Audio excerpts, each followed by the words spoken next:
Daily exercise பண்றீங்களா? இப்படி மட்டும் பண்ணாதீங்க. தினமும் எக்ஸசைஸ் பண்றீங்களா? ஆனா ரிசல்ட் இல்லையா? அப்படின்னா நீங்க இந்த மிஸ்டேக் பண்ணிக்கிட்டே இருக்கீங்கன்னு அர்த்தம். வார்ம் அப் எப்பவுமே ஸ்கிப் பண்ணாதீங்க. டைரக்டா ஒர்க் அவுட் ஸ்டார்ட் பண்ணினா பாடி அதை எக்ஸெப்ட் பண்ணாது. அதே மாதிரி ஓவர் எக்ஸசைஸ் பண்ணாதீங்க.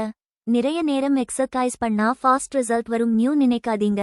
ஹெல்த் இன்ஜுரி தான் வரும். அப்புறம் வாட்டர் குடிக்காம இருக்காதீங்க. ஒர்க் அவுட் பண்ணும் போது பாடி டீஹைட்ரேஷன் ஆகும். அதனால தண்ணீர் அதிகமா குடிங்க. ராங் போஸ்டர் அவாய்ட் பண்ணுங்க. கரெக்ட் பொசிஷன் இல்லனாலும் பெனிஃபிட் கிடைக்காது. அப்போ எப்படி பண்ணணும்? 5 முதல் 10 நிமிடங்கள் வரை வார்ம் அப் கட்டாயம் செய்ய வேண்டும். டெய்லி கன்சிஸ்டன்ட் 20 முதல் 30 நிமிடங்கள் வரை எக்ஸசைஸ் பண்ணா போதும். வாட்டர் குடிச்சு பாடி எப்பவும் ஹைட்ரேட் வச்சுக்கோங்க. ஸ்லோவா ஸ்டார்ட் பண்ணிட்டு மெதுவா இன்க்ரீஸ் பண்ணுங்க.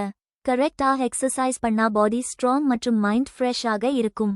டெய்லி ஹெல்த் டிப்ஸ்க்கு சப்ஸ்கிரைப் பண்ணுங்க.